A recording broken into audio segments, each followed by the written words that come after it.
like I said I was gonna do before, we need to review the game that I basically spent the last 2 weeks playing to completion, Grand Theft Auto. San Andreas, the definitive edition. I actually got 100% of the game finished and the platinum as well, so I can basically talk about the entirety of the game, all the aspects of the game itself. And this video, like usual, is not really going to be that well structured, since I'm just going to be, mentioning a bunch of the stuff that I noticed throughout the game. It's not really going to be in any particular order. Maybe I'll try to, organize my thoughts a little bit as the things goes on. Um, but yeah, I'm actually gonna start with the most basic stuff, I guess. That is performance.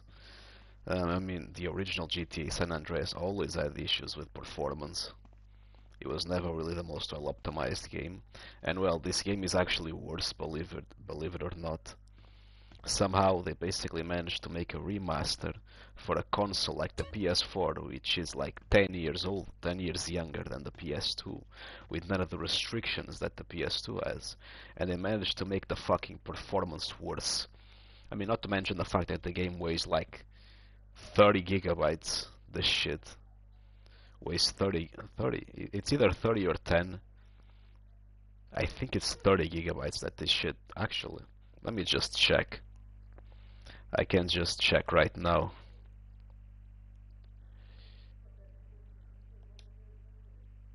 .7 gigabytes. The original game weighed 3.7 gigabytes. So yeah, that's a multiplication of multiple times. That's like 7 times heavier, the game. Somehow, and the visual upgrades are not even that much better. Like there's barely a visual upgrade comparing this game to the original, so I don't even know where those extra 18 gigabytes are coming from, but somehow they're there. Obviously there's just poor optimization that companies don't even bother optimizing games anymore. They just leave it as is. But before anyone comes here defending, oh well, it's because the graphics are so much heavier.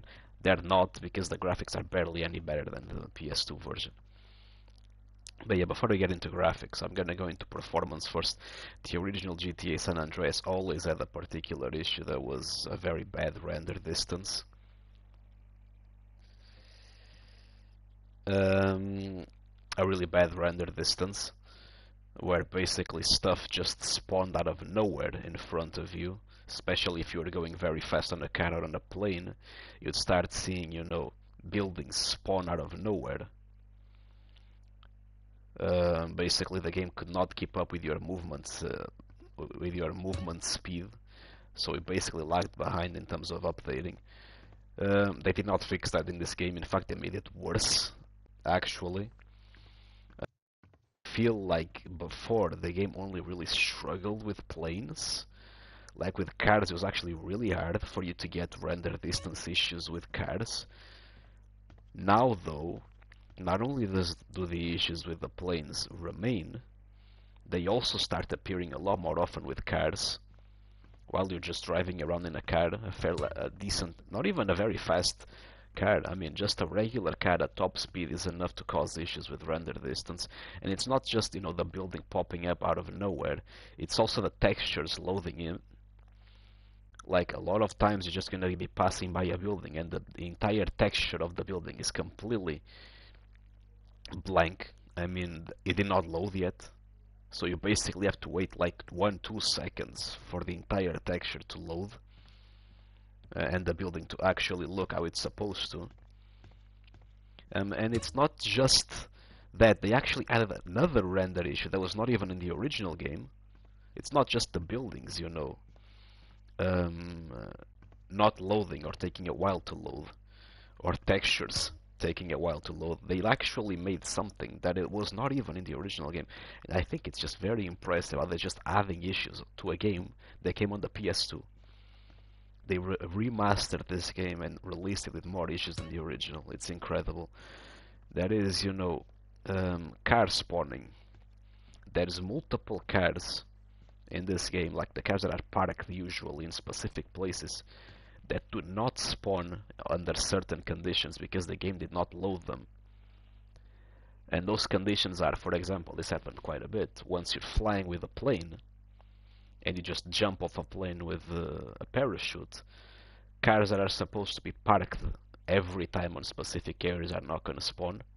You have to basically go out, like move around, go around the neighborhood so that the game reloads the area with the car in it. If you go straight to it after jumping off a plane, the car is not going to be there. Which is once again the game clearly just saving performance by not, loading those cars that are supposed to be there. It's already not loading buildings, that it's also not loading cars. A very obvious one that you don't even need to be, going on planes to notice is the fucking driving school cars. Those cars take like several seconds to spawn. It's actually crazy how the entire, vehicles, it's especially bad in the driving school. I don't know what the fuck happened there. But after you finish the school, you get out of the building and you look outside and you didn't get anything after you get like gold on all of that.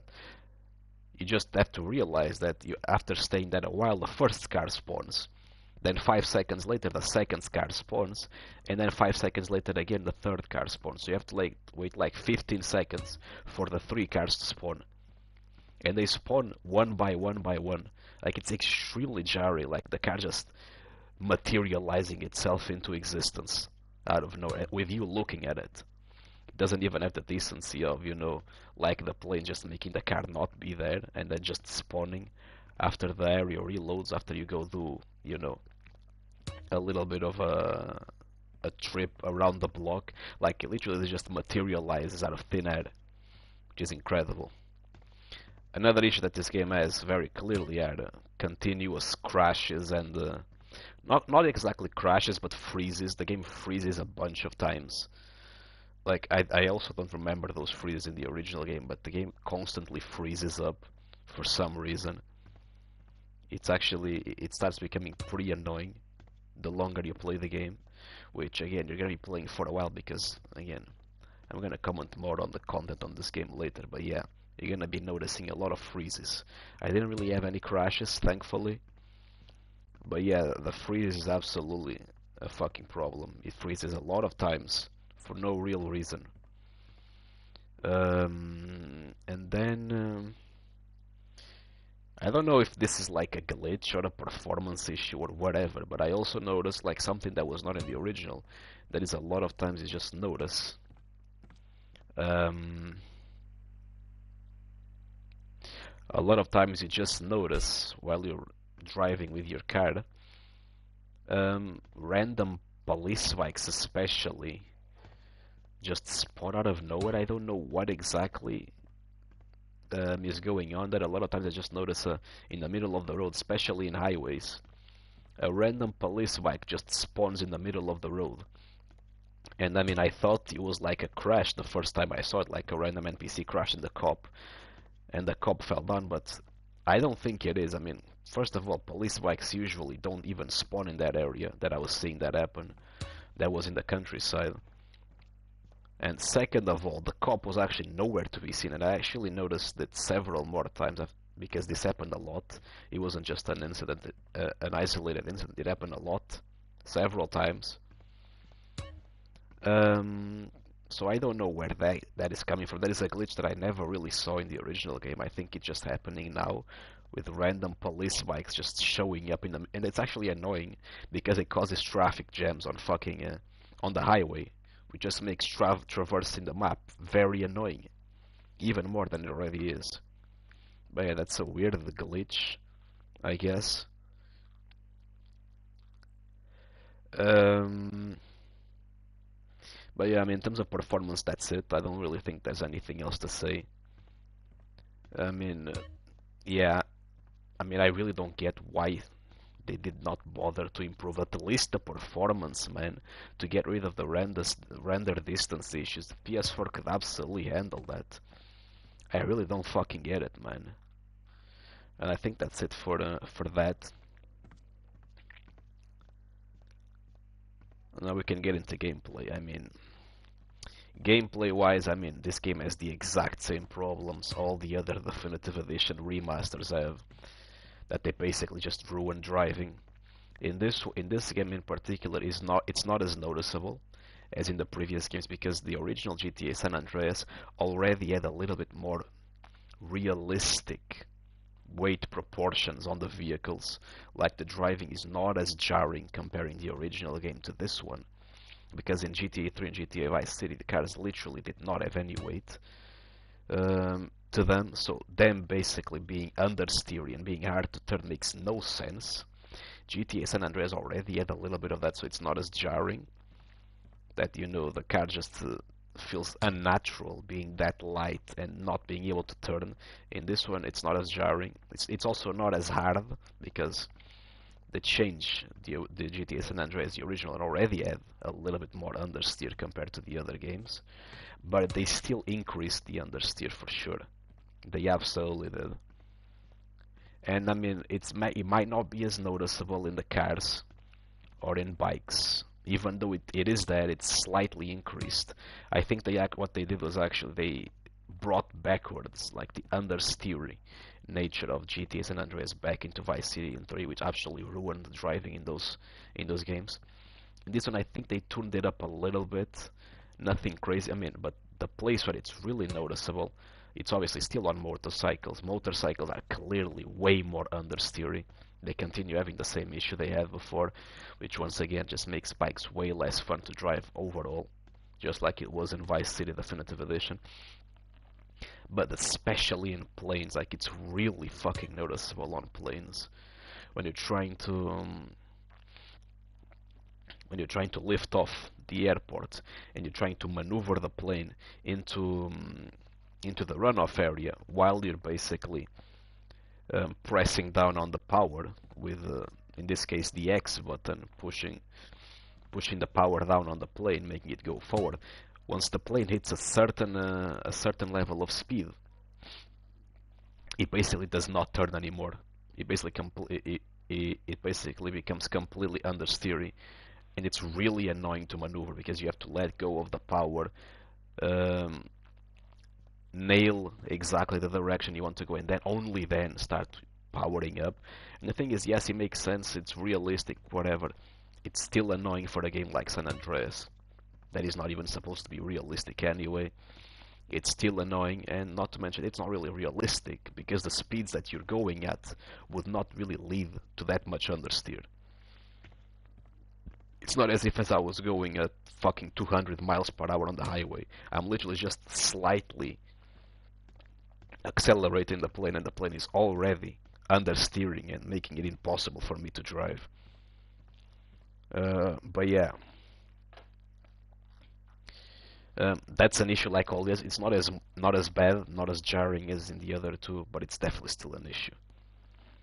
Well, the first thing I noticed for sure after the driving was absolutely the stealth. The stealth is worse, especially when it comes to knife combat. Like you cannot believe how much I struggled to do the Mad Dog Mansion, because you need to get an achievement there to kill everyone without getting noticed, because of how glitched the fucking stealth knife kills are in this game. Like, it's unbelievable. They changed actually, let me they changed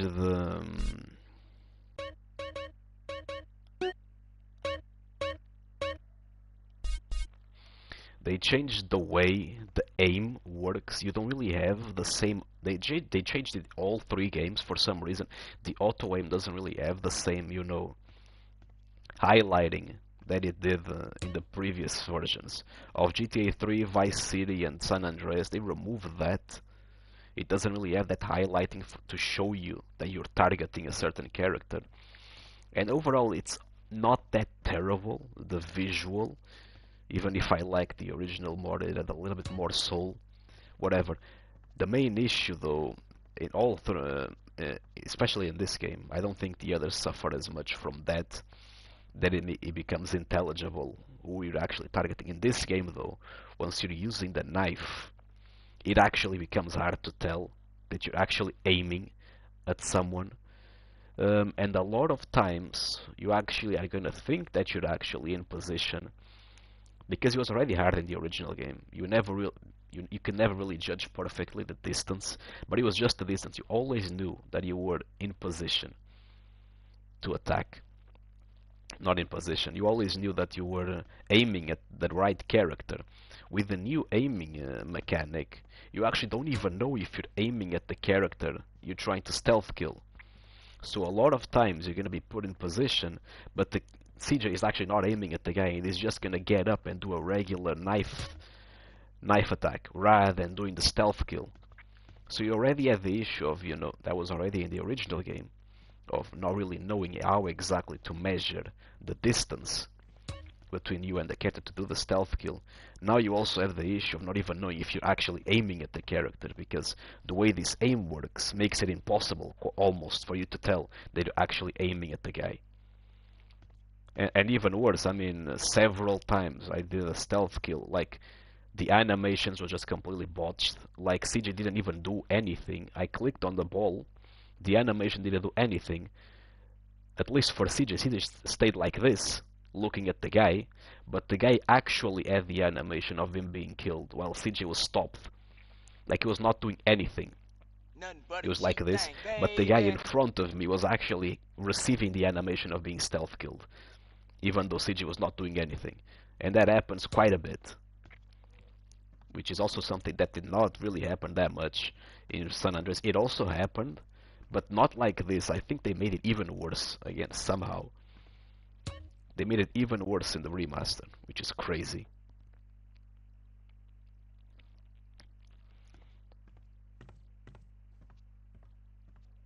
But yeah, also, I mean, the rest of the hand-to-hand weapons, I have one of them over there. I mean, I don't even know if I can really show that weapon. I showed it passing, but you know, the one you get from a certain shop, it's like purple. You know what I'm talking about if you play the game. Like, it's actually unusable. How bad that shit is. Like, it's absolutely horrible because they fucked with the timing of the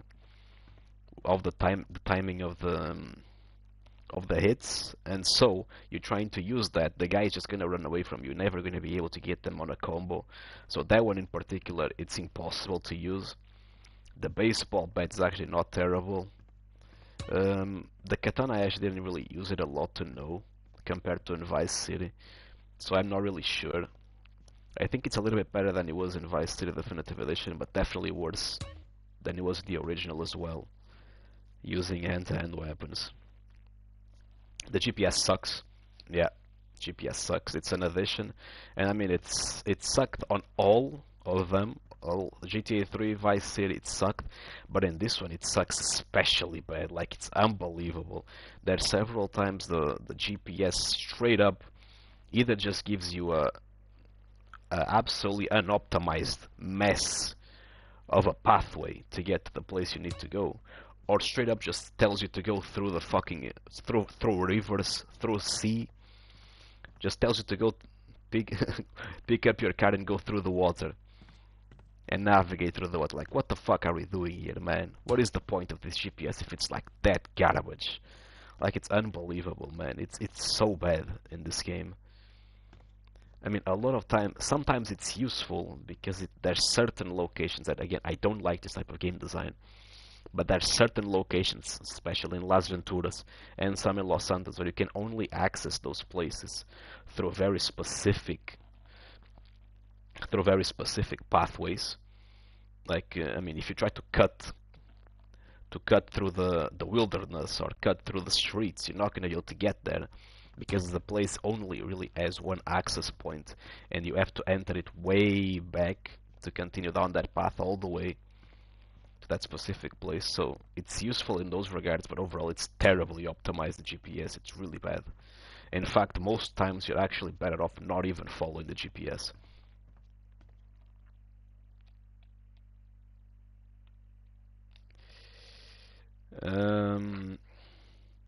Oh yeah, I mean, leftover enemies just despawn after the. I mean, that's so funny.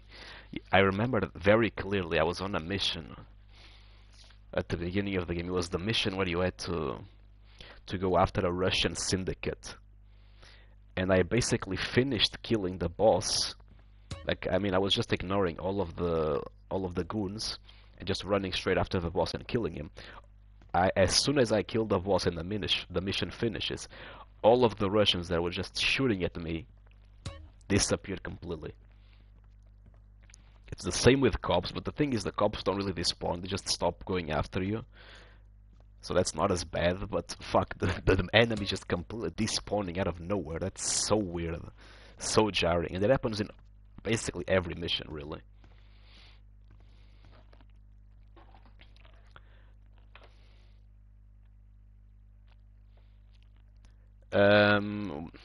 Well, what else do I have in terms of gameplay? This is specific to the Definitive Edition. I'm actually gonna talk about some gameplay and game design issues I have fundamentally with San Andreas overall later, but this part is only about the Definitive Edition.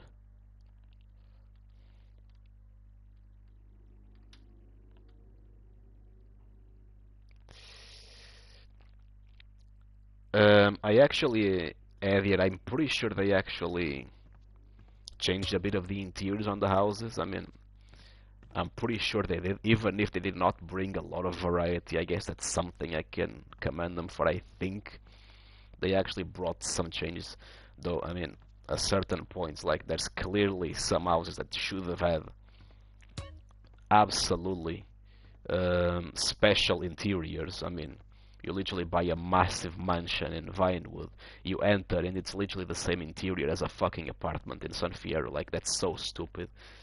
But I guess they did change the interiors a little bit, I think. I mean, I might be wrong. I might be wrong about that. They may not have changed anything.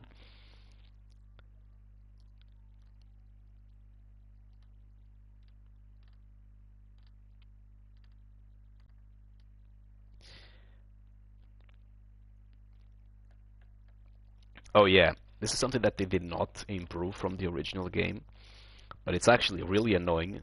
It's actually way more annoying in this one compared to Vice City and 3, and that is the fact that every time you die you lose all your weapons. This is kind of reduced a little bit by the fact that you have the respawns on missions, and they actually made the missions easier by doing the save points more frequently instead of what they did in Vice City and 3, where you have a save point at the beginning of the mission, and if you fail at any point you're gonna have to restart from the beginning, which can get annoying. Which can get pretty annoying after a while. In this game you actually have several save points, which actually saves you a lot of work actually, in case you actually fail a mission. Though the thing is, most of your deaths are not even gonna come from missions. That is the main issue, though. It's actually gonna be coming from stuff outside of missions, and you don't have save points there. And if you have to go ahead and usually, I mean, unless you're saving every time, you're not gonna want to reload to get your weapons back. Unless you're basically saving it every single second. Usually that's not the case, and again, especially because most of the times you die, it's actually outside of missions. That really doesn't help a lot. So every time you die, you basically have to cross the entire... And by the way, this game has that feature, because it's so big, you dying and being sent to a hospital that is nearest to you can be very annoying. Like, if you die... This was really bad in the original San Andreas. Like, if you died doing a mission, you were in San Fierro, you had to do a mission in the countryside, and you died during the mission, you'd basically be spawned with 0 weapons in the middle of the countryside, and you had to travel all the way back to San Fierro to do the mission again. And before you do the mission, you'd have to go to the ammunition, basically cross the entire city, buy weapons, and come back, do the mission again. Like, it's very bad.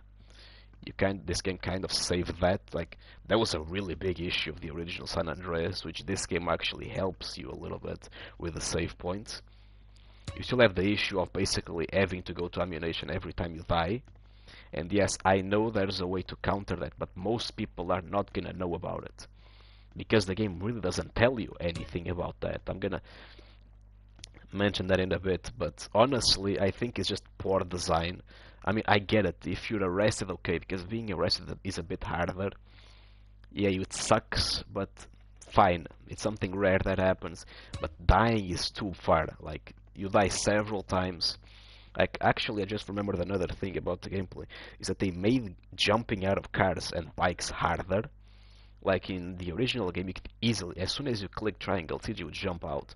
In this game, if the car is in movement, I mean, it's actually not even a guarantee CJ will jump. Sometimes you still have the issue of you not being able to get out of the car while the car is upside down.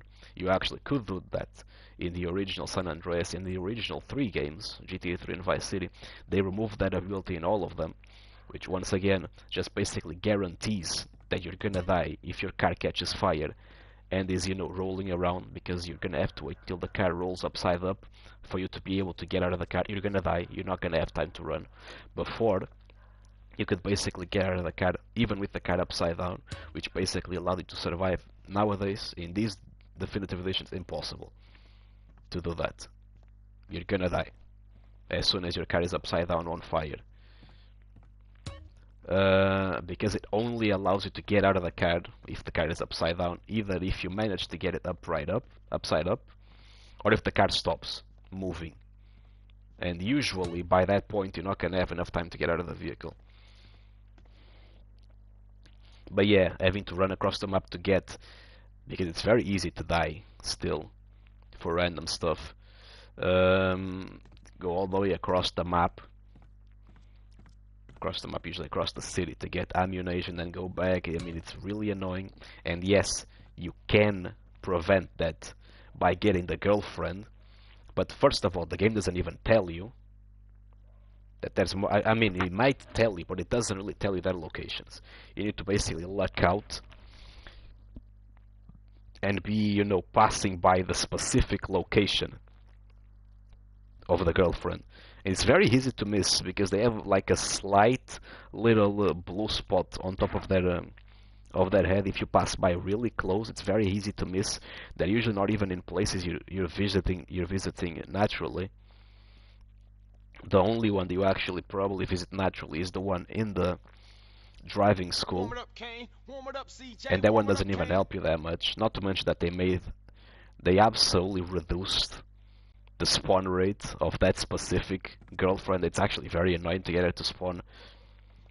But yeah, the one that actually is useful, that is the one that basically is the nurse, that allows you to keep your guns after you die. Again, there is a very high chance that anyone playing the game for the first time and without any prior knowledge, I actually played the game a lot, and I actually forgot completely about that mechanic myself. And I played the game several times, even if I knew about the girlfriend stuff. Now, people that don't know about it, that don't know that you can even get more girlfriends, are only going to be reminded like in Las Venturas. And even then, there's no guarantee that they're going to be reminded and told specifically to understand that there's actually more girlfriends throughout the map. Like, that's something that you're probably only going to learn. I myself only learned after all my time playing the game through videos on YouTube. I never would get that myself or through the wiki. So it's a terrible design choice. I think that's feature which actually would just make the game 10 times better, behind a mechanic that is very hard to... That's an issue of San Andreas as a whole. I'm getting kind of ahead of myself, but I'll finish this point. But yeah, hiding it behind a mechanic that is not only well explained. They never tell you that the girlfriends are gonna give you special bonuses, because neither of the ones in the story do. They only, the first doesn't give you anything, and the second one, Las Venturas, only is required for a mission. They don't really give you any buffs or bonuses, so you don't even know that you're gonna be getting bonuses for going after girlfriends. Most people don't even know that there's more girlfriends to be gotten anyway, so hiding that mechanic behind the girlfriend is a terrible game choice, honestly. It doesn't really change the fact that most people experiencing the game are gonna be suffering less than in the original because of the save points, but still, they're gonna have to be constantly going to the ammunition, and it's actually very annoying. And actually, one thing that the game actually did improve, I'm pretty sure, they absolutely reduced the chance of your car ending up upside down. Like, I don't even know how many cards I actually put upside down. Like, at least two of those times they were actually my fault for using for running around in the car with the hydraulics pulled all the way up. Like, I didn't even roll a card 10 times. Honestly, I probably not even much more than 5, honestly. It's actually really hard to get your card upside down to catch fire in this game. They absolutely reduce the chances of that happening, which begs the question, why did they not do that in Vice City and 3? They only did it on this one. But yeah, I mean, most times the card is rolling, it's gonna end up upside up. So, I mean, a lot of the missions that require you to have a card, which I think is something new they added. They did not really have that many missions tied to a card before. They maybe had like one. In this game, you actually have a lot more missions tied to a specific card. So it's actually a very good thing that they changed and reduced the chance of you falling upside down. And that's as much as I can talk about, you know. Changes made. Actually, there's one more change. It doesn't have anything to do with gameplay. It has to do with visuals and, well, basically just like in the I think the visuals, just like in the previous two, GTA 3 and Vice City, this game also shares the issue of the game looks worse than the original. It just does. It looks very plasticky, it looks very bright. You can change the brightness, yes, but the plastic look on the character just looks jarring, man. Everything looks made out of plastic, like this ridiculous shine. It doesn't look better, it looks worse. I mean, I'd rather have the game have lower resolution than having everything look like fucking plastic dolls. It looks terrible. Not as bad as it was in Vice City and GTA 3. I think out of the three of them, this one is the one that looks the best. That's not really saying much. But yeah, I mean, this game still looks horrible. But yeah, out of the three, it's the best one. But again, that's not saying much. It looks terrible. Characters look like plastic. The animations were not improved in the slightest. Like, it looks horrible. Horrible. But that's to be expected already. Like, it was the same for the other two. And now, I guess I can actually start talking about the game itself. I mean, it's more gonna be a review of San Andreas as a whole, not just the definitive edition. And I'm gonna be pointing out some issues I have with the game design of the game in general. That is obviously also gonna affect you playing the definitive edition because it's basically the same game. Well, my first issue is with the first half of the game, the first part of the game, the Los Santos, the first section of Los Santos. And the pacing is just not good in the first section of the game. Like, it's extremely slow. I mean, it's actually jarring how slow it is for things to actually get rolling. The entire first section in Los Santos feels like a really long tutorial that is just not used correctly. I mean, when you think about it, it really is just a tutorial. You're literally getting tutorials all the way up to the end of the fucking of the first act. It's unbelievable. You literally spend like 20 missions getting tutorials for random stuff. Like, it's a tutorial of like 5-6 hours. Like, it's crazy. How did Rockstar ever get away with this? Like, that's unbelievable. And again, instead, because the entire first section is basically an extremely long tutorial for stuff, not only does he mess up with the pacing, because it just feels slow, progress doesn't really feel like you're progressing at all. Like, the ammunition, which is something that was basically available to you in every GTA game from the beginning of the game, you literally have to wait until like the final 5 missions, until you have to do like 15 to 20 missions before you unlock ammunition. So you're basically locked out of weapons, really. And the weapons themselves take really long to unlock. It's not specific to just Los Santos, but I feel like this is the game where the weapons take the longest to unlock. But yeah, the ammunition itself takes really long to unlock. That is something that you basically have access to. In Vice City, as soon as you put your fit on the game, in GTA 3 it takes like 3 missions for ammunition to unlock. In Vice City you can instantly enter an ammunition. In this game it takes like 15 missions for you to get ammunition.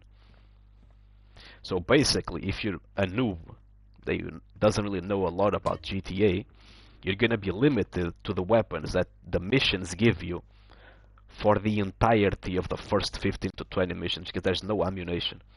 I mean, yes, there are weapons sprinkled around the map, but again, you have to know that they're there. A lot of these weapons, if you're a first-time player or a player that is not really that deep into the game, you're not gonna know that there's an SMG hidden around near CJ's house. You're not gonna know about that. So you're basically gonna be stuck with whatever weapons you have from the missions themselves, rather than being able to buy them. And then even after you unlock the ammunition, as I said, the weapon progression is really slow. Like it only starts being as soon as you enter the ammunition, you have like 70% of the weapons are locked, and you're already 15 fucking missions into the game. And to unlock them, it's a very slow process. By the time you get to the countryside, you only have basically the micro SMGs, the pistol, the silenced pistol, and the regular SMG, and one shotgun. That's all you have unlocked at that point in time. You also have grenades, I guess. In the countryside, you unlock the C4 and the one of the rifles that is a terrible rifle. Then you have to wait until the end of the San Fierro stuff for you to unlock the AK-47 and the sniper rifle. I mean, you literally need to wait the entire San Fierro. You're literally 2/3 of the game. You're 2/3 of the game through, and that's the only point in time you unlock an assault rifle. That is unbelievable, especially in a game that has a progression system for weapon mastery, and you're basically locking most of the weapons into the end game. Like, how does that make any sense, even from a concept perspective? You add the concept of weapon mastery, and you basically lock half of the weapons until the last third of the game. That is really dumb. But yeah, I mean, the AK-47 and the snipers are unlocked basically at the end of San Fierro, 2/3 of the game. 2/3. God damn it. I'm already talking too much. I'm starting to blabber. My tongue is not really functioning correctly now. Words are hard to come out. But yeah, 2/3 2/3 of the way through of the game, you unlock those two weapons, and you still have weapons locked. You only unlock the M4 after you finish the desert stuff, and you only unlock the Desert Eagle like after you complete a bunch of missions in Las Venturas. Like, how does that make any sense for those weapons to be locked for that long? It's unbelievable. Like the Desert Eagle and the shotgun, the combat shotgun take that long to be unlocked. They're not even that good anyway. Another problem is that the ammunition, there's weapons that you cannot buy from there. Like the big weapons like the flamethrowers, the rocket launchers, the miniguns, they were never really bought from ammunition in prior games. That's true. You can never really buy those from ammunition. But the thing is, though, you could actually get them from other places. Like in both of them, you basically have a military complex where you could basically buy the weapons illegally. Like you had Phil's complex in Vice City, and you had the military complex of that guy in GTA 3. In this game, it's impossible to buy miniguns, RPGs. It's impossible to buy the big guns. You cannot get them. You need to basically roam around the map and try to get the statically spawned weapons. You cannot buy them naturally. At least not that I know of. I'm pretty sure there's no way to buy them. Which is once again just further limiting gun use, it's something that I really don't understand why the game just tries so hard to limit your gun use. I mean, they basically reverted immediately in GTA 5. They basically allow you to buy everything. But it's really weird how the game tries so hard to limit your gun usage. Another issue that I also have with the game is, once again, the weapon balancing is not really the best. I'd say that the shotguns are basically useless. You're never gonna, as soon as you get your hands on assault rifles, all the other weapons are absolutely useless. They don't have any use. I mean, you're only gonna be using them either because you want 100% and are basically forced to increase your mastery over the weapons, or because you just want a different playstyle, but they're virtually useless compared to the M4 or the AK-47. You're really not going to be using them for anything. I guess the sniper rifle is useful in some ways. The same with the suppressed pistol. The pistol for assassination is fairly useful. Those two are the only ones that are really useful. One for very long range shooting, and the other one for silent takedowns. But besides those two, there's really nothing you really gain out of using any other weapon besides the assault rifles. And you can say, well, that's the reason why they were locked behind for so long. I mean, I'd rather have those weapons unlocked earlier and be more balanced than have just be locked away the entire game to force you to use other weapons. I think that would be a little bit better game design, I feel like.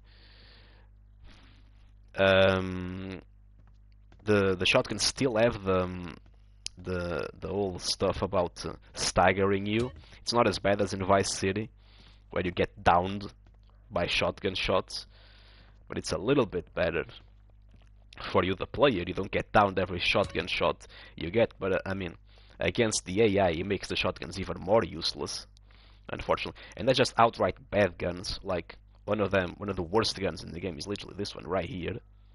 The sawed-off shotgun is just terrible. Like, it's really bad to use. I mean, to increase your mastery of the weapon, it's actually a pain because it's horrible. You're basically almost always gonna be dying. You only have 2 shots, and loading that shit actually takes a million years. It's absolutely worthless. The Desert Eagle is okay. I mean, it's not great. The combat shotgun is also not great. Ironically, the base shotgun, I feel like it's the best one because it's like the one with the most damage, the most consistent shotgun, even if, again, it's not really that useful compared to the assault rifles. The SMGs have their place. They have their place of inside the car, though. I mean, the the big SMG is literally just the best one by far. It's the one with the most damage. You really not really. There's no reason to be using the other ones, with maybe the exception of being cool to use the dual wielding ones. Overall, though, I mean, the best use for the SMGs is the firing inside of the car. But I mean, for that stuff, the big SMG is by far the best one. So you have no real reason to use the smaller ones. I guess once they get the dual wielding level, I guess they might become better than the regular SMG. But for that, you're basically gonna have to suffer through the low level, which again, they're just plainly worse than the regular SMG. I mean, the pistol you have, again, I guess it can work as like the first weapon. It's like the basic one you get at the beginning of the game. But again, even then, you're never really gonna be using it. Like, even early game, the game gives you enough of the small SMGs for you to never even have to use the regular pistol. So I mean, it really doesn't really have any uses at all. I mean, the sniper, you have one good sniper and the one worthless one, like the one you get in the countryside, is absolutely useless. I mean, you're never gonna be using that. Ever. Literally, ever. You're never gonna be using that. Another one that I find interesting is the explosives. The explosives are all, I mean, they're never really that useful, I'm gonna be honest. You're always gonna be wanting to use like the RPG if you wanna blow up stuff. The explosives are very inaccurate or hard to use overall. Um, but this one over here, the cocktail Molotov, I think it was buffed.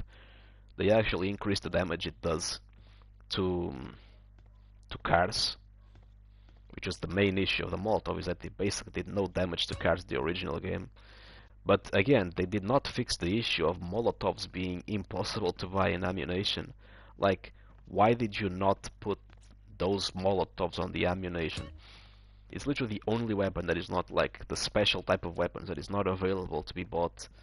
I don't know why exactly they decided to do that. But yeah, That's my take on, guns and progression of the guns. Now, as for progression, backtracking a little bit to the whole first part of the story of the game, the first act, feeling like a massive tutorial, and that's true. This also affects the story, which I feel like is kind of shallow in the first part of the story. Yes, you have some fun missions, sure, but again, most of them just involve some sort of tutorial. It really ends up with you not being able to explore the whole scenario as much as we should, to be honest. Um, like, we have this entire enemy gang called the Ballas, where we're told that our biggest enemies from the beginning of the game, like we had completely blood enemies. They were involved in the death of the main character's mother. They have basically taken over old Grove Street territories, and we don't have a single named character representing the Ballas. We have no one from the Ballas faction. We have no character developed as, a front runner, a leader of the Ballas. Like, there's no real confrontation with the Ballas either. There's no missions focused on confronting known Ballas characters. The only thing you have the Ballas is the very generic gang wars, and that's it. Where, a bunch of unnamed NPCs just come rushing at you and you kill them. Like, the Ballas don't even feel like an entity. Like, they don't feel... they just feel like an annoyance, really. Like an excuse for the game to throw hordes of enemies at your face. They don't feel natural. They don't feel like an actual faction.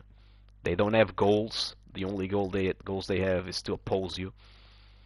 They don't have any leadership. They don't have any relevant characters. They don't have anything, really. And it's the same for the Vagos. I'm gonna be honest. Honestly, I don't even think the Vagos should have existed. I think, personally, I'd much rather have them being, the same gang as Caesar's gang. And rather than the Vagos taking over the region from the Aztecas, you could say that, the Vagos would usurp Caesar's place as the leader of the Vagos and expel him or try to kill him, like some random Vagos, another Vagos character, which, let's say, Caesar's right hand. Once the whole stuff goes down, or with Big Smoke betraying everyone in Grove Street, the same would happen in the Vagos. Caesar's right-hand man would betray Caesar. Because honestly, it really just feels like the Aztecas are basically a non-factor. They're really just there because Caesar is there. And the Vagos themselves have no real connection with Karl, or anyone, for that matter, that he cares about. So again, that's a really weird writing decision, honestly. Again, it just feels like they're just there for padding. They're there for you to have enemies to shoot at. They're not really there for anything. They don't have any goals. They don't have any ambition. They don't have anything. They're just not there. They're nothing. They're filler, the Vagos, which is why I feel like, in my opinion, Caesar should have been the Vagos boss. The Aztecas get removed, and then he gets betrayed, basically, by his second-hand man, and has to run away to the countryside alongside Karl. Just like Big Smoke and Ryder betray CJ in Grove Street. As for the Ballas, they absolutely need at the very least someone, like an equivalent of Sweet, like the leader of the Ballas. That you would actually be one of the main enemies of the game. I mean, the main enemies of the game would be like the Ballas leader, and yes, you would be killing. Back when you get back to Los Santos, yes, you'd have a very long. I guess I can focus on the final Los Santos section later once I get to it. You'd have a leader like a Sweet.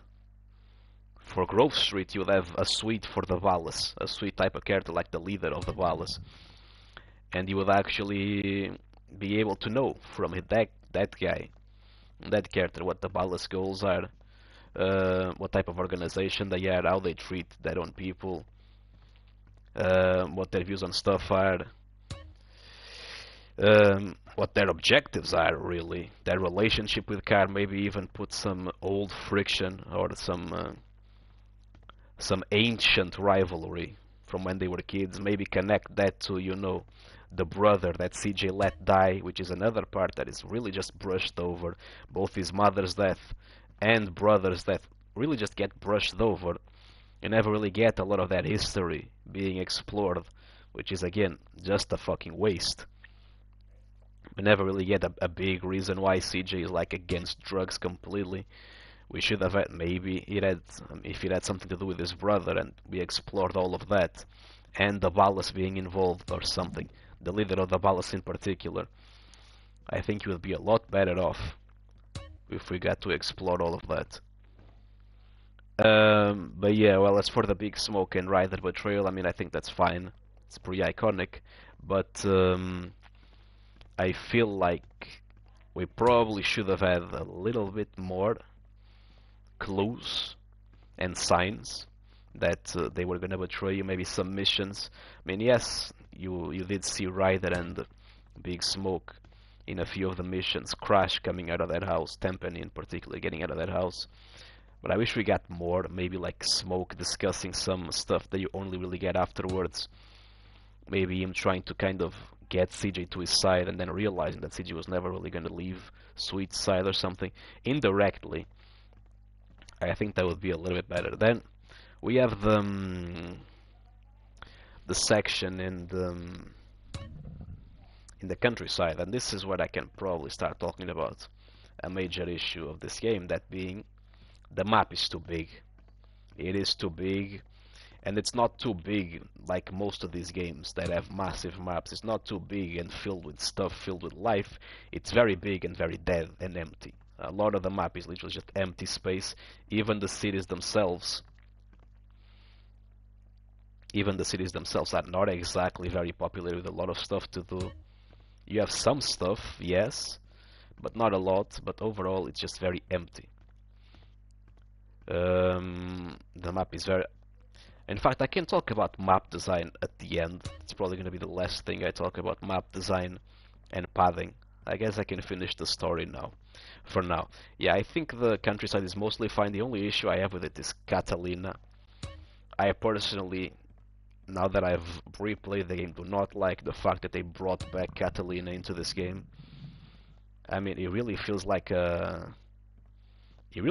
they made Catalina have a closer relationship with Carl in this game than she did with Claude in GTA 3, and I don't like that. Since she's the main villain of that game, I really don't like the way they treated that, making, you know, Catalina really be closer to Carl than to really Claude. And even after she leaves Carl, she continuously calls Carl. Clearly not over Carl yet. I mean, I don't really like that.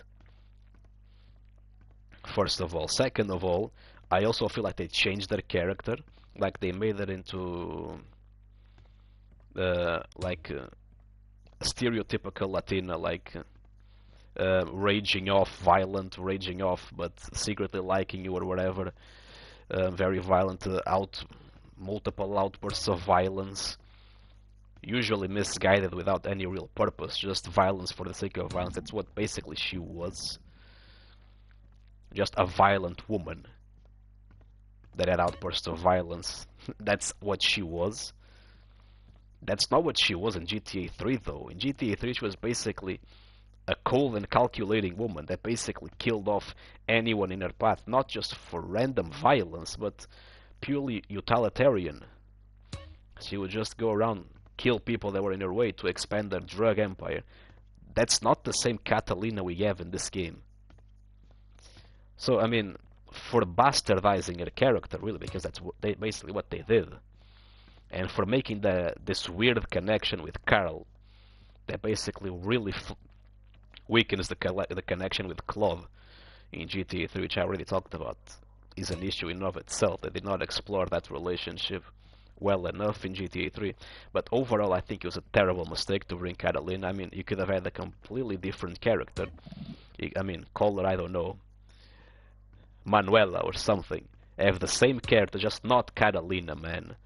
I don't think it brings anything to the game to have Catalina specifically being here. Just have a different character. You can ever be exactly the same as Catalina is in this game, ever have the exact same role. Just don't ever be Catalina. I think that was a mistake. But yeah, overall, the countryside I think is fine. Besides that, Then we get to San Fierro, which, yeah, it's my favorite area of the game, but definitely has flaws. And the main flaw here is, honestly, it's too rushed. Like, it's the opposite of the long-ass tutorial in Act 1. It's too rushed. I mean, you have a bunch of deals with the triads that don't really get deep enough, in my opinion. We should have had more missions with the triads to understand exactly what the fuck is even going on. You never even understand exactly their position. If there's, I mean, we guess there's Woozy's triad, and then there's the Vietnamese that were trying to take over, I guess. I guess it's fine overall.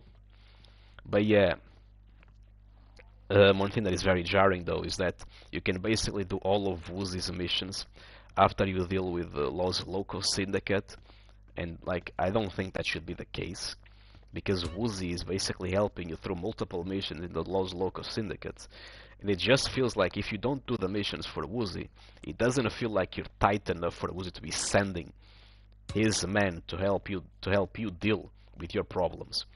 So yeah, I mean, I think mission order should be enforced. You should be forced to finish Woozy's missions before you even think about taking over or taking out the Los Locos Syndicate. Another issue I feel like, though, is that the whole aspect of Carl rebuilding his life with the garage in San Fierro ends too fast, and we never really even see Carl really building anything of worth in there. Like, I mean, we hear the garage is doing well, but we didn't really do anything for the garage to do well. Which is why I feel like there's one thing that is actually really weird, that is the Wang Car's missions with Caesar. Those missions actually explain more about the business that Carl is building there, and it actually starts making sense why the business is taking off. Yeah, sure, with those missions it makes sense, but those missions are completely secondary and optional. Which means most players are not going to do them until the end of the game. And the thing is, though, those missions were clearly made to be done, like, even before you take out the Los Locos Syndicate. It's literally about CJ settling down in San Fierro, like the first few missions. It's where those missions should be placed in the chronology of the game, really. It talks about how, you know, CJ is fighting his inner battle, wanting to go save Sweet but not being able to do anything about it. How he feels about, you know, despite the fact that things are going well, he still wants revenge. You actually get some characterization for Carl inside the missions. Like, that's such a weird choice to make, that missions that specifically focus on Carl rebuilding his life and characterization of Carl be completely side content that most players are only gonna do in the post-game, because those missions are not side content that you basically get thrown in your face immediately. No. Those missions, to do those missions, you need to, at the very least, do the driving school, which again, some people don't even do it. You need to do the driving school, and then I'm pretty sure you need to do the races. And with the races, it's basically impossible for that stuff to spawn naturally while you're still in San Fierro. And if you play those missions at the end of the game, it feels really weird. He solved all of his issues, and you're back out here doing these missions at the end of the game, with CJ talking about wanting revenge against Smoke, saving his brother when his brother has already been saved, Smoke has already been killed. Like, it's really weird. Again, those missions should have been mandatory and should have been the first missions you get in San Fierro. So yeah, you get those missions. Like, as you're doing those missions, you get a call from Woozy, and then you can start about thinking the local syndicate in the middle. You get one mission there, one mission there. Like, the missions with Jizzy, I'd say, are fine alongside these three missions. The Jizzy one would be the one that starts later on. Yes, you start getting a few missions of seeing who the local syndicates are as you're doing the missions with Woozy and the missions with your own garage and the one car stuff. And then as you slowly progress through that and the GZ missions, I would say To get to the actual Los Locos syndicate, you'd actually have to finish the GZ missions and kill GZ himself. And that's the one point where, you know, the Los Locos syndicate stuff actually starts happening. And I would actually expand those missions a lot. Like, a lot. Like, Jesus is fine, you actually do quite a few missions for him. Maybe, like, give him one more mission or something, but that's about fine. The issue I have, though, is, you know, T-Bone Mendes and Ryder just die way too fast. It really just feels like you take out Jeezy and you're immediately taking out the big guys already. Like, Jeezy was supposed to be like your way in, and it's already the end game. Because you have 2 more missions, you're killing everyone. I don't think that makes any sense, personally. In terms of storytelling, I mean, it goes too fast. I mean, it goes from 8 to 80 way too fast. There's no proper build-up for that. Just, you know what, let's kill all of those guys. I mean, okay. I don't think that should work like that. But yeah, I mean, after you kill Jeezy, what should happen instead is that you take his place. So yeah, what you would do is actually you would assassinate Jeezy.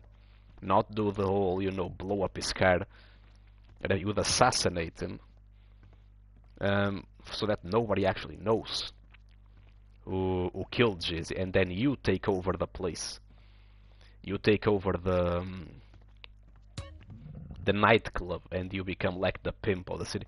Which, by the way, would actually make sense why you actually do pimp missions. They are the pimp missions in this game, which are one of the big padding stuff that they added to fill out playtime. But the pimping missions don't give you anything at all. They're also really annoying to do because I mean, if you run over pedestrians, you're gonna start getting cops, and the cops can actually bust you without even opening your door because the vehicle is a convertible. I got fucked like 3 times by that, by a cop slowly, because also the vehicle is really slow. I mean, if you basically stop the vehicle in the middle of a slope, you're not gonna be able to move up anymore. You're gonna have to go down the slope and move up again because it's that slow. So accelerating, as you accelerate, it's really, really, really slow accelerating, so the cop easily catches up to you and instantly busts you because he doesn't even have to open your door to bust you. He can just bust you from the outside of the vehicle. But yeah, I mean, it makes no sense why CJ even has the option to do pimping missions. Like, why? However, if CJ became the owner of the nightclub and the pimp, taking Jesus' place as the biggest pimp in San Fierro, then it makes sense. Also, the whole taking over the Jesus should be a little bit more explored. Like, CJ should have a mission where he helps out, like, one of the prostitutes that Jesus was, you know, treating poorly. He gets to her and starts asking questions and, you know, and formulates a plan with her being the mole inside to assassinate Jizzy would be the plan. Getting one of the prostitutes that Jizzy treats poorly to feed him information and stuff. I think that would work and make it more interesting.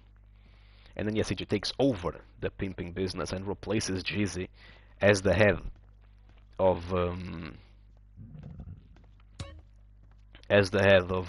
nightclub and member of Los Locos, finally completely infiltrating the organization.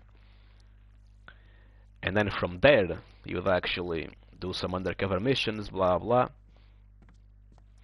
and eventually you will get into full-on confrontation with T-Bone Mendes through the streets of San Fierro. You'll actually get gang wars again against the T-Bone Mendes's gang stuff, and you would actually also fight Ballas here because Ryder would actually be sending reinforcements to T-Bone Mendes. You'd actually, Ryder would not know that you would be in Los Locos since you would not really be present, but you'd be sending reinforcements from Ballas to help out T-Bone, and you would have the reinforcements from Woozy. So basically you'd be working kind of in the shadows fighting T-Bone Mendes without him actually knowing that it's you, because you would think that would actually be the triads just trying to take over the control of the city, when in reality CJ was the one maneuvering Woozy to do that job, and T-Bone Mendes only realized that CJ was double-crossing all of them once you finally get into the confrontation with him, because he would start getting annoyed, all of his plans would be leaked, because CJ would know all the plans, leak all the plans to the Mafia. CJ himself would actually be going on these assassination missions himself, so that you could actually experience killing the gangs and the Ballas, obviously undercover, wearing, you know, masks to not be identified. And then, yeah, you'd actually make the whole stuff about T-Bone Mendes actually having that feeling that CJ was betraying them at the beginning actually much more interesting when T-Bone Mendes finally, in the final confrontation, when you basically beat this entire gang, and there's only T-Bone in front of you, he finally realizes it's you until you put a bullet in his head. And then after that, you will have the killing Turan. I think that one is fine. You kill Turan. I think the mission is fine. You find him trying to run away. And you do that mission, and then he comes back later. But yeah, then the final stuff you have to do is Ryder. Because I feel like Ryder, for, you know, such an important character, his death was very bad. Like, very fucking bad. The way they designed his death, I think, was horrible. Like, he didn't get a single line, and you just kill him unceremoniously. There's no fanfare, there's no big boss battle, he just dies. Which is even worse than what they did to T-Bone Mendes. So in this one, what would actually happen is you would get a boss battle with Ryder.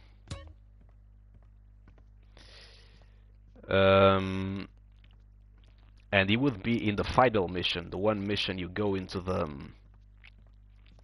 crack factory or the cocaine factory or whatever the fuck it is that they're making in there, to blow it up.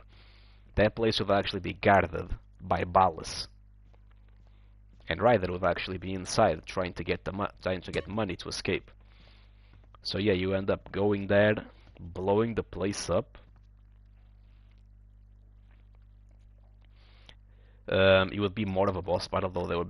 That place would be more complex. There'd be more guys there trying to kill you.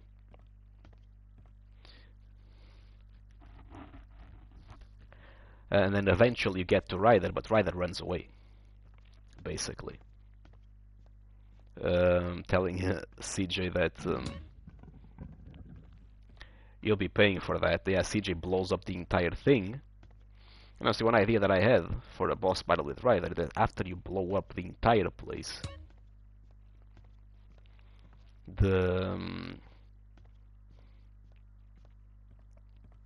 after you blow up the entire drug lab, Ryder shows up in a tank. I mean, I think the idea of Ryder being in a tank with him being a coward and all is actually very interesting. I mean, I don't know how exactly to make this happen. You could also make it before you blow up the lab. That Ryder shows up in a tank. But yeah. Actually, I just thought of a better way to do this. Yes, you go in, you deal with a lot of Ballas. The whole place would be more complex and stuff. The factory. You kill a lot of Ballas, you put the bombs in. Ryder would be inside, not knowing what was going on. Then you blow up the place, thinking you basically destroyed the lab and killed Ryder. But then Ryder actually comes out. You would actually be able to see the tank, a tank inside of the factory. Ryder, a tank actually comes out of the factory, and it's Ryder who hid himself inside the tank. And then you have a boss battle with Ryder, having to kill him inside the tank. And one thing that would obviously be, you know, involved there, obviously that would be lines from Ryder. You would be explaining to us why exactly did he hate CJ, because I mean it's pretty apparent in the first part of the story that Ryder is jealous of CJ in some way, very clearly. It would be interesting to build a little bit upon that. And then yes, after you destroy the tank, Ryder comes out all shaky, begs for his life. And then starts begging for his life or whatever. I think out of all the villains, he's the only one that really works begging for his life.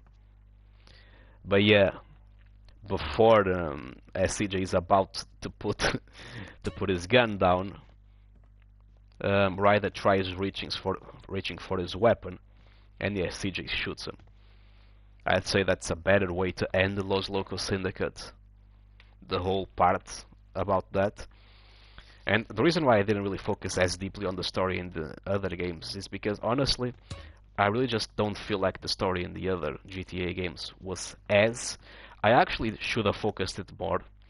I kind of focused a little bit on GTA 3 because I feel like it was lacking and there was definitely potential there. GTA Vice City, I don't feel like the story had as much to add. I feel like it's smaller but compact. This one, because they tried going very wide with the story they were trying to tell, there's definitely more areas to focus on when it comes to that. That's why I'm taking a little bit longer with the story here. But yeah, after that you go back with Torino. You do the missions. I actually find interesting that I was told that apparently there was supposed to be like an Alcaraz prison in the top part of the map, which always felt like very odd, that there's an entire isolated island at the top of the map with nothing going on there.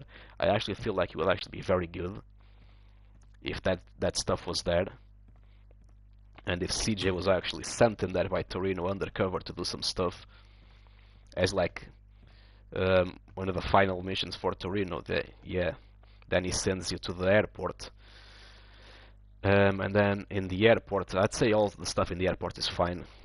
There's not really a lot to say. I just feel like yes, that would have been interesting having Torino do that, having that one more mission where you infiltrate Alcatraz for Torino to do something in there.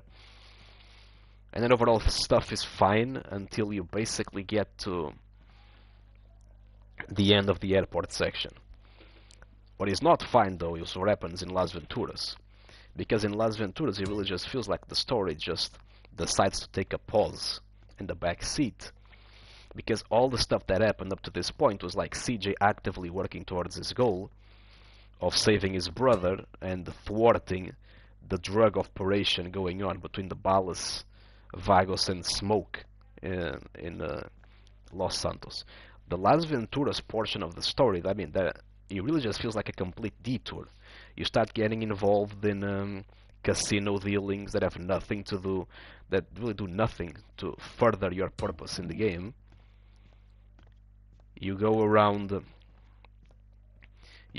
doing stuff for the Mafia, which once again does nothing to further CJ's position and towards his goals. It really doesn't help him achieve his goals in the slightest.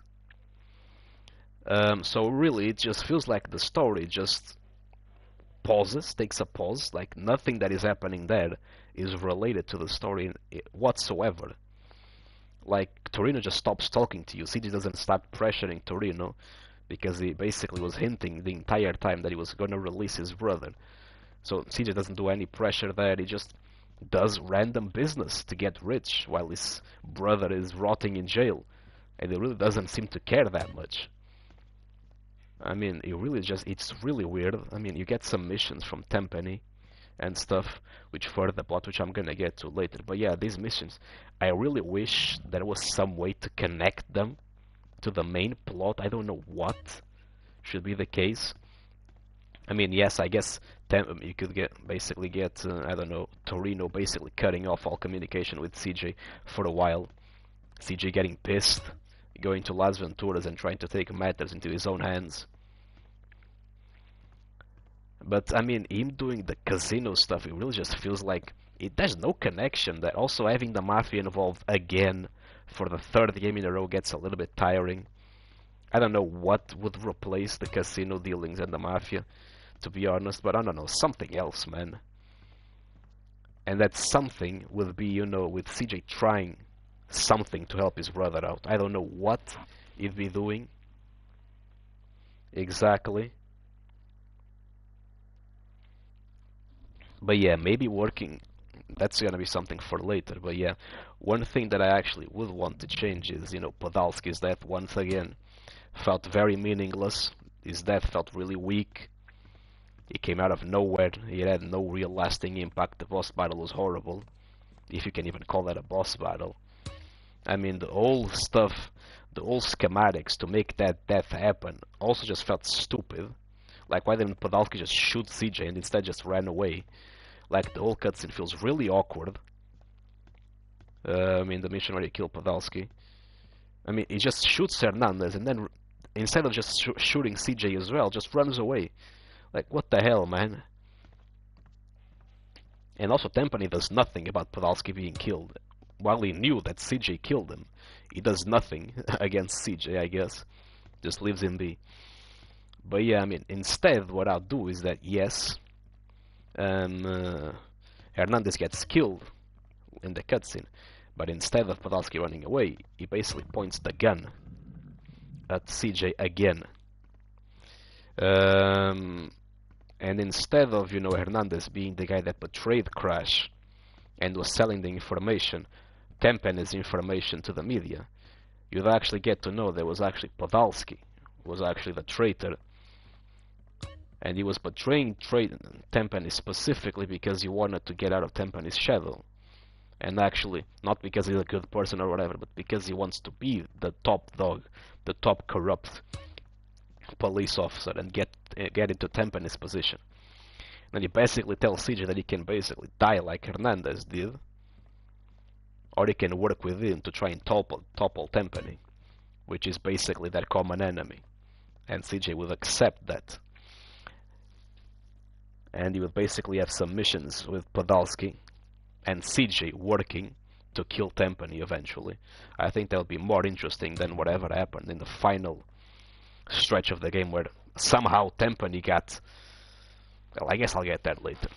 But yeah, I think that's more interesting than Podolsky dying.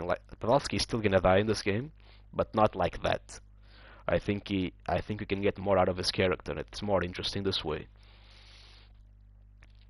So yeah.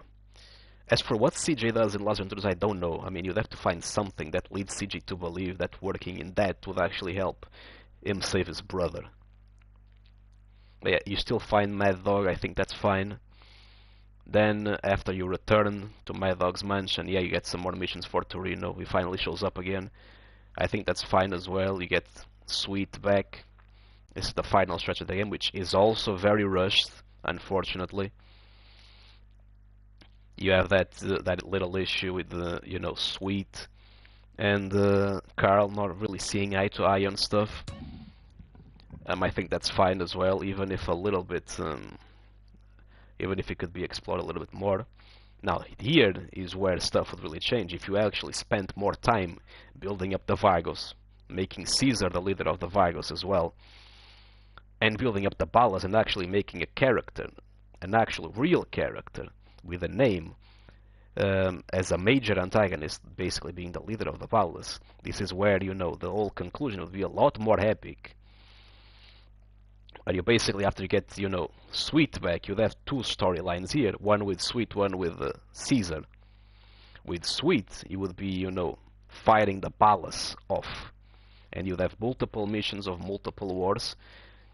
And you'd basically eventually conclude, after you take over 50% of Ballas' territories, you would conclude with a show-off, a standoff, and kind of like a boss battle of you storming like the Ballas' main headquarters, which would be something similar to Grove Street, going all the way to the leader of the Ballas' house and having a boss battle with him, and settling all the debts from the past, from him killing his mother and probably killing his brother as well.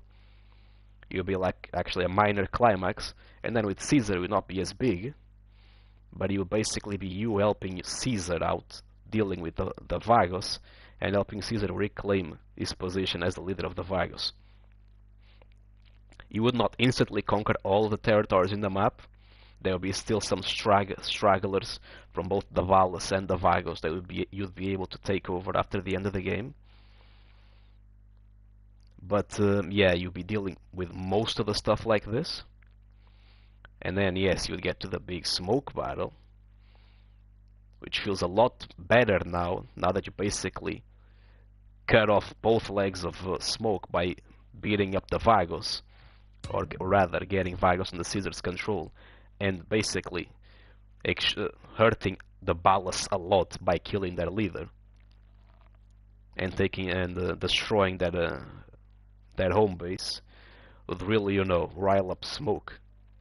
And yet the riots that start happening happen because Smoke is the one pulling the strings for them, not because Tempany ends up being, judged and he ends up coming out clean. I mean, that doesn't make any sense. That just felt like an excuse to force the end of the game. Tempany had no dirt on him. Nobody had any dirt on Tempany. He killed all the opposition. You killed, as CJ, all Tempany's opposition. So it doesn't make any sense that Tempany would go to a judgment, to a court. I mean, it doesn't make any sense. So no, Smoke is the one that causes the riots. I mean, I don't know what. I could think of several reasons as to how Smoke controlling all the crack and cocaine and drugs in the city would be able to cause a massive riot. To basically create issues all around the city. But yeah, it would not be Tempany. Tempany, you'd also have missions with Podolsky this entire time to slowly but surely start getting more stuff on Tempany. You start collecting evidence against Tempany, all for the final mission. But yeah, eventually you beat Smoke. Smoke will not be the final mission, but yeah, it'd still be a major boss. You'd only have one thing left to do after Smoke, which would be, Tempany. And when you and Podolsky would basically agree to meet in a place. Once you get to that place, you actually end up finding Podolsky dead and Tempany coming out of the corner. Talking shit, saying that you always knew what they were up to and whatever, forcing you to give up the dirt that they had on him. And as he was about to kill you, something happens. I don't know who saved CJ, but CJ is saved. And then you can have a proper boss battle with Tempany, with 2 stages. You have a first stage, just a regular battle, and the second stage it can be the whole fire truck chase, which is iconic for this game, and him dying on Grove Street. So yeah, that's basically a lot of changes I would make to the story to help the pacing of the story feel better and the story to feel more complete overall and more interesting. I really feel like this game, with a lot of cut content and a lot of the shit was rushed, they really should have just taken another year developing the game, honestly. They really rushed it out too fast. I mean, they should take a little bit more time developing this game, unlike Rockstar nowadays, which takes 10 million years to make a game. I mean, this one actually, considering how ambitious the GTA San Andreas project was, they really should have taken more time, build upon their characters and their world and their story a little bit longer, and it would actually end up being a lot better in terms of product. I mean, as it is, the story is at most a 7 out of 10, and that's being generous here. It's more like a 6 out of 10, really. I mean, it's fun, but I mean, it's not really well written in the slightest. Then we gonna go back now to the gameplay of the original game in this case. The stuff that I didn't already mention in terms of gameplay, I'm gonna mention now, and I'm gonna finish with the map design, and I think that's gonna be about it. Actually, let's start first with some positives. I've been very negative this video. The radio is probably the best. I mean, I was considering the Vice City one was the best radio on the franchise.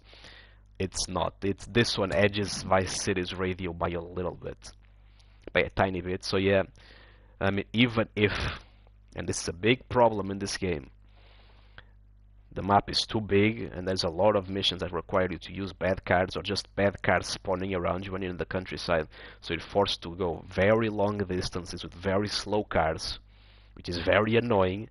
At the very least, you can always count on the radio, because blasting those very good songs on the radio is always a bliss and a vibe.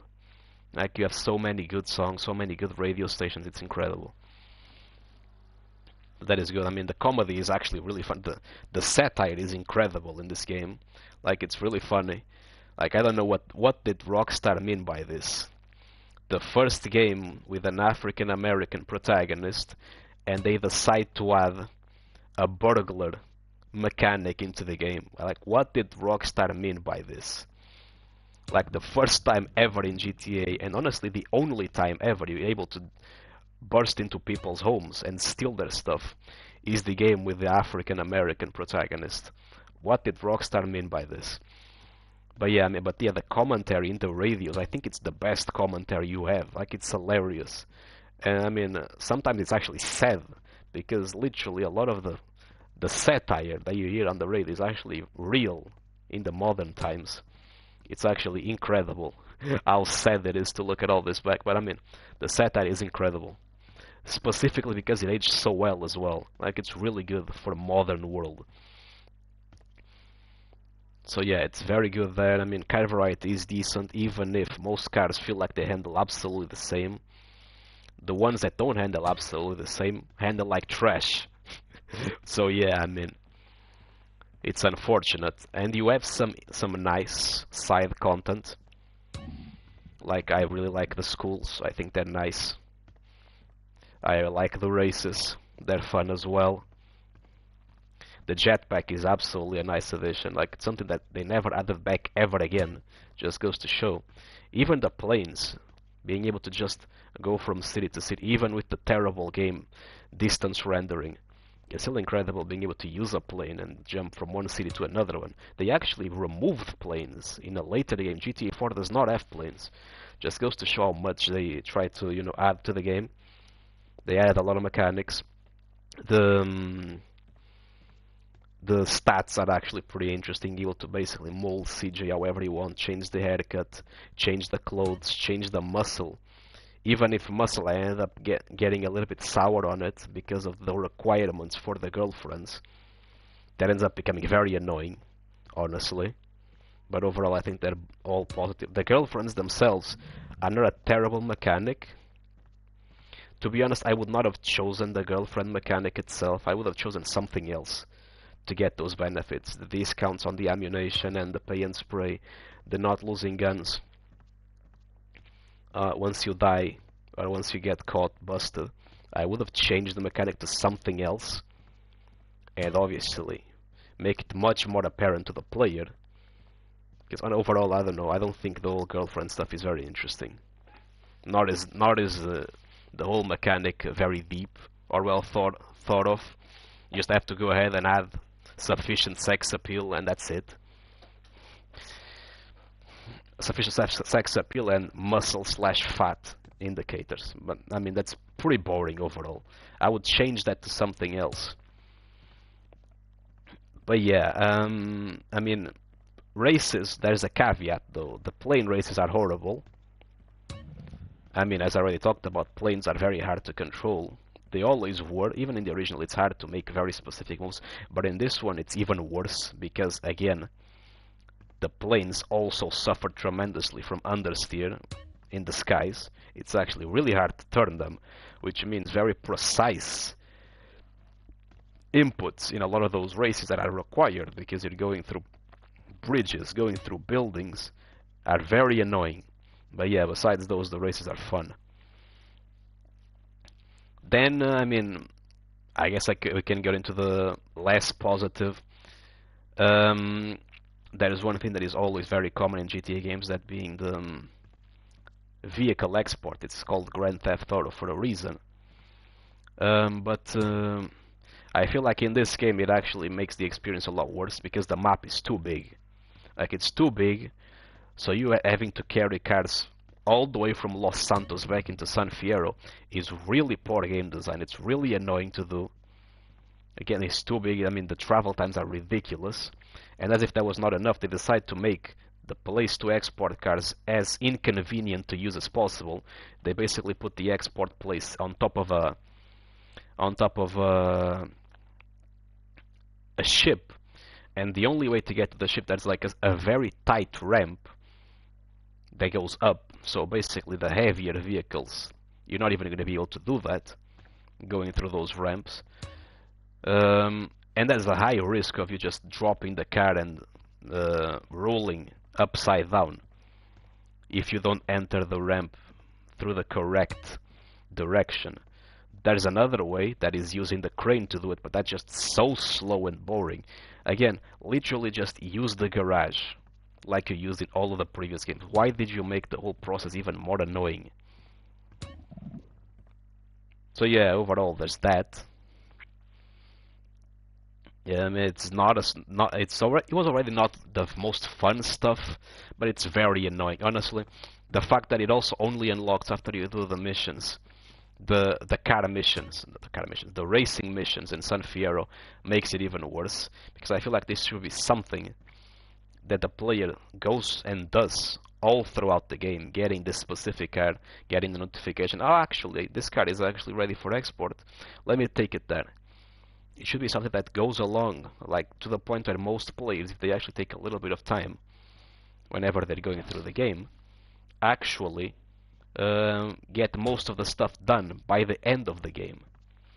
Uh, what I would change would be mainly, first of all, unlock the exports way earlier. Second of all, there's 3 levels of exports. Okay, make a level of make basically every city in specific have an export place and an export list. And the export list for each city would be based on vehicles that you use in that city. I think that's more interesting, that's more engaging, and that's more unique to each of the regions. And then, yeah, have that unlock way earlier, so that you basically have that stuff open right from the beginning. Like, the game spent so much on tutorials, it should have had like a mission for export mission tutorial, like right from the beginning. It spent so much time in the first act on tutorials, it should have made a tutorial for that and unlock that stuff right from the beginning.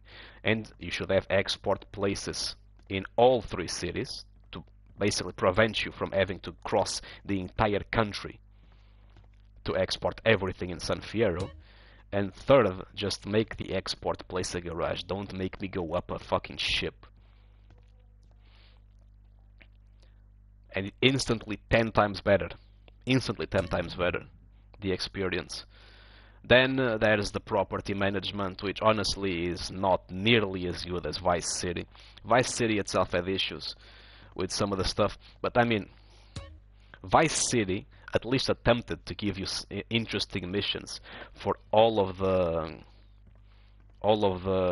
businesses. Not all of them did have that, like the ice cream vending card business, and the strip club didn't really have any missions. They had basically shovelware, especially the strip club. But all the others had interesting missions and somewhat interesting plot. You had to manage the business. The businesses in this game are 10 times worse. First of all, they're not marked on the map. With a few exceptions, they're not really marked on the map. Second of all, you don't even buy them, so you're basically getting the businesses. It feels awkward. You don't buy the business, but you're getting the business anyway. Again, there's exceptions, but most of them are like this. And third of all, most of the stuff you do is basically shovelware. I mean, it's literally just a small mini game. There's no focused gameplay, no focused plot line that you're following by helping the business get out of the hole. There's nothing. It's literally just shovelware gameplay. Like, there's the courier missions, which are, honestly, I don't even know why they exist. They're clearly just padding. This game has a lot of padding. This is the first game I feel like Rockstar really went ham with the padding to make sure and artificial increase the game time as much as possible. But yeah, the courier missions, which are basically just the pizza delivery missions from Vice City, just repeated 3 times, I mean, I guess. And unlike in the Vice City ones, you don't even get a good reward like the extra health. In this one, you just get a very bad business afterwards. Again, you don't even buy those businesses. Again, you don't buy them, you just do the mission and they're yours somehow.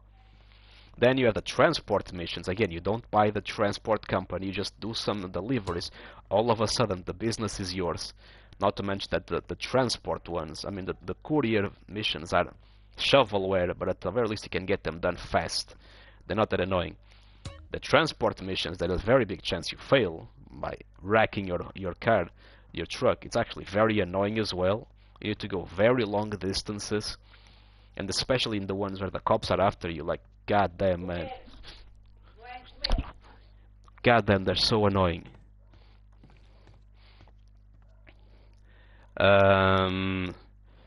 And then there's also the construction worker ones. So they're literally the worst. They're so annoying to do. They're so boring. You literally, who in the world wants to be doing construction work in a video game, man? Like, why am I forced to be? I mean, I'm not forced, but I mean, it's in the game. Why did they think it was actually fun and engaging to go around to a stone pit, moving around rocks and explosives with an excavator? Who thought that was fun? That's not fun. That's just annoying pathing. Again, you also end up gaining the construction site without even ever buying. There's only three properties that you actually buy, and those are the one in the desert, the airplane graveyard, the Wang Cars one, and then the Zero missions. Those are the only three that you buy. The Zero missions, by the way, are horrible. Like, they're literally just they're those types of minigames that are very common in GTA 3 and Vice City. Thankfully, they kind of cut that off in this one, with the exception of the Zero missions. That is the missions where you basically play around with toys, and they make the controllers as annoying as humanly possible to basically artificially increase the difficulty. They just make the controls as hard as possible to use to basically make the difficulty as annoying as possible. Like the first one, shooting the toys. I mean, it's really annoying. I mean, one thing that this game improved was basically having better analog sticks, which means, you know, precision aiming is a bit better than it was in the PS2. In the PS2, was horrible aiming in this game. In this one, it's a bit better, but again, it's still a little bit problematic because the game itself is not really conducive to precision aiming, especially with snipers. Yeah, they're still. It's the opposite of cars. They're too sensitive to inputs. It's too sensitive. It moves too much. It's the opposite of the cars, where they just don't turn. But as if that wasn't enough, I mean, you have the first mission with the minigun that is very hard to aim against those very small flying toys, flying planes. Then the second mission, controlling the toy plane itself, is even worse. I mean, it's basically the same as in Vice City, where you had to control the toy plane to do that race. But unlike in Vice City, where the race itself was mostly controllable, in this one you have to do multiple turns, and it's very annoying. You're also being constantly attacked, so there's a very big chance your thing just blows up. Overall, it's not fun, and it's really not fun. And then the third one, it's once again using a toy to move stuff. I mean, it's just not fun. It's annoying, and I'm glad they stopped doing that type of stuff in games. So yeah, overall property management, nothing that good. I mean, then you have the vehicle missions. As I said, the pimp missions are horrible and give you no benefits. I mean, the mini games themselves, I feel like they're just like in all the other games. They're annoying to do. They're not exactly fun. I wish it was something else, like a mission that you do to get those benefits. But I guess, I mean, they actually give good rewards, with the exception of the pimp missions and the taxi missions that are once again useless and give you absolutely nothing. But yeah, the paramedic, the fireman, and the vigilante missions give you good rewards, so the annoyance of doing them actually ends up paying off. Overall, I mean, it's the same as it usually is in old GTA games. These missions, they're not great, but they're okay, they're acceptable if you want to do them. And there's also something that they add, that is the car tuning, which I actually think is interesting. I actually like the whole mechanic. It's a shame that you never really got it. First of all, you barely use it in the story. There's like one minor story mission where you get sent to the tuning shop to tune up a car. You don't even need to do anything, nor do you have any money to tune up anything. And it's the mission where you basically have to go to the the car dance with the hydraulics with Caesar. But after that, you don't ever set your foot in a tuning shop ever again to do anything of the sort. Like, it's really sad that they did not include any missions that involve tuning up your car. And the main issue, the tuning shop as well, is the fact that the tuning car, you spend so much time building up the tuning car, if it blows up, you still lose it completely. So, I mean, after you tune up your car, you're basically just going to shove it into the garage because you really don't want to lose the car that you tune, so you're never going to use it. And what is the point of tuning up your car if you don't want to use it? I mean, this is the point where they really should have just added dynamic garages like in GTA 5, but again, it just feels incomplete without the dynamic garages where, you know, you can just get your car back by paying insurance. I mean, without that, it really just feels like a waste of time because you're never going to use the cars that you tune, even if it's a fun and nice addition. Which is why I say, again, that this game is very ambitious, but it doesn't really execute a lot of the stuff that, you know, that its ambitions look for. It requires more time, more polishment, more investment. And the perfect example of this is the final point I'm going to be talking about in this video, that being the map. The map is very big, yes, by far the biggest so far in the story. I think it's even bigger than GTA 4's map, which is a game that came for the PS3. But again, the map came poorly optimized, and the map is mostly empty. There's not really a lot of stuff to do. I mean, you can find some random stuff scattered through the map if you go exploring long enough, like the BMX challenge in Los Santos, the Enerjar, whatever, the bike challenge in San Fierro, the Mount Chiliad challenges, and you even have a triathlon. I actually found it randomly existing in the middle of nowhere. I never even knew there were triathlons in this game, but that is one that you can do. It's not marked on the map, unfortunately. It should, like, this activity should be marked on the map. But yeah, I mean, besides that, I mean, the map is so big, but it's so empty. As I already talked about, again, the map is very big, so it obviously makes traversing it very annoying, and they get really fucking annoying with a lot of tailing missions. Like, it's very interesting how they made this map so big, and that's when they started to ramp up tailing missions. You have a mission where literally all you have to do is go follow a train all the way up to Los Santos, wait for the guy to get off, then follow a taxi all the way through Los Santos, and then that's it, and kill the guy, and that's it. And there's another one where you basically have to do the exact same of tailing a girl all through Las Venturas until she gets to her house. Like, tailing missions start becoming an issue in this game, which is, I mean, game developers love tailing missions, gamers hate them. Like, nobody likes tailing missions. I mean, stealth can be iffy depending on how they do it, but tailing missions are universally hated. Nobody likes that, and there's a bunch of them in this game. But yeah, I mean, traversing the map itself, like, there's plenty of missions where the entire mission is basically just running through the map. Go the entire map, move all the way across the map, and go do that. That is very annoying. At a certain point, it really just feels like they should just add a cutscene and allow you to skip the entire travel time, because it's so long and so annoying to constantly travel one way or the other, going somewhere and back, especially in San Fierro. That's really annoying. They send you to the countryside so many times and expect you to come back from the countryside as well. Like, goddamn, man, that's infuriating.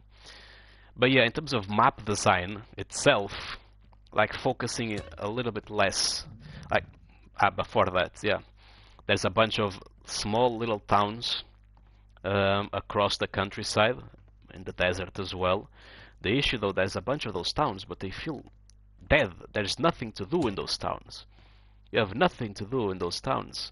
Like, they're just there to fill up the space, really. That's the thing that I'm talking about.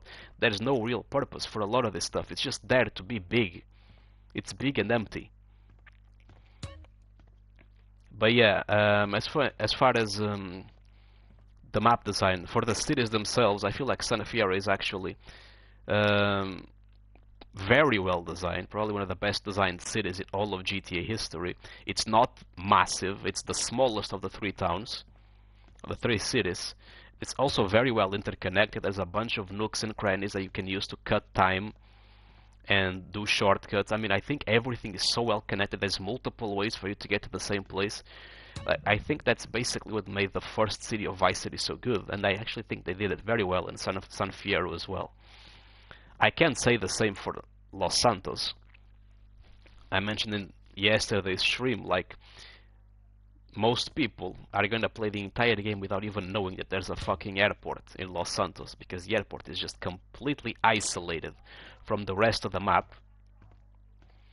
And there's only one road that you can take. You cannot even cross country and cut way. You need to follow a specific road that starts all the way back in the center of Los Santos and follow that road until the end for you to get to the airport.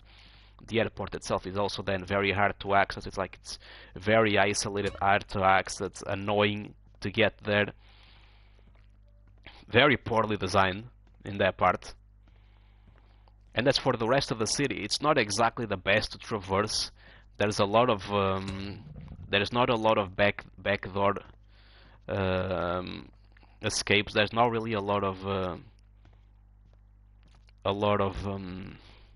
alleyways that you can just cut through to cut time. Especially since the city is so big, there's not really a lot of stuff for you to cut. That was basically a hallmark of good city design for GTA. I mean, the best designed cities all have a bunch of shortcuts that you can use, like GTA 3's first city, Vice City's first city, San Fierro. They all have a bunch of alleyways. They're all very well interconnected. There's multiple paths to the same place. In Los Santos, there isn't really as much of that. The street layout is also kind of annoying. There's also multiple parts of the city that you barely even go to through the story. Unlike in San Fierro, it feels like you really just explore the entire place. Las Venturas is Los Santos on steroids. Like, it's absolutely horrible, the design of that city. There's multiple places. I mean, I guess you can actually cut through the the highway in a lot of places, which I guess is good. But it's just horrible to traverse, man. It's just corner after corner, intersection after intersection. I mean, in the city itself, it's impossible to cut because there's literally walls that basically forbid that from happening. There's multiple paths that you would want to just cut through the map, but you can't because there's fences and there's walls. I mean, the game itself, you barely even explore Las Venturas itself. Like, most of the places you don't even get to experience, even if you do the 100%. I mean, there's a lot of places that I barely even set foot on. It's just very poorly designed, that city. And then, yeah, I mean, overall, I mean, definitely San Fierro is great. Los Santos is not that good. I mean, I would say bad. I mean, Las Venturas is terrible in terms of map design.